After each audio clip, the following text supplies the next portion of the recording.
Congress doesn't do anything more except pass monstrous spending bills using your tax dollars like a free ATM machine that will never run out. They pass the money out to these people and those people and the people across the world.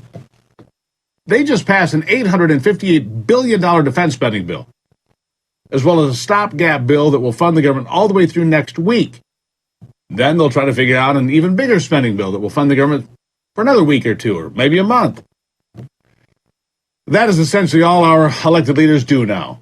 Let's figure out what sweetheart deal to tack on to the back end of these enormous spending deals so they can, bring home the bacon to their own district and buy themselves a few more votes. But some on Capitol Hill aren't pleased with it. Not at all. Here's a guy who gets it. Senator Rand Paul from Kentucky.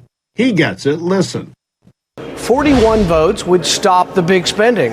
If 41 of us said no and held our ground until there was a compromise, we could force Democrats to reduce spending. We have completely and totally abdicated the power of the purse.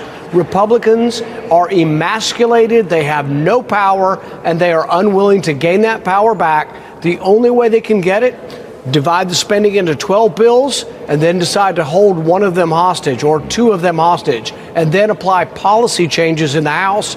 But they've got to do it. They've got to capture this, and we'd have to do the budget the way it's supposed to be. Budget, 12 appropriation bills, and then try to attach some policy like removing the 87,000 IRS agents from the IRS budget.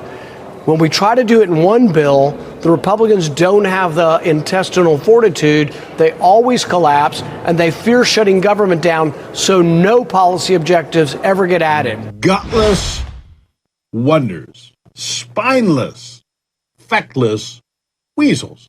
I think that's what he meant to say. I just had to pull it out a little bit for you. And he's 100% right.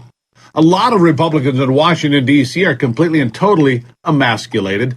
They're utterly afraid to play hardball on spending because they don't have any.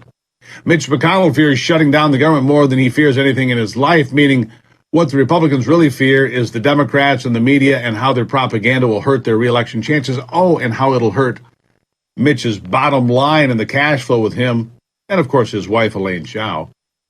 Do you think Democrats worry about that at all? Well, of course, lining their pockets, yes, but the rest? Nah,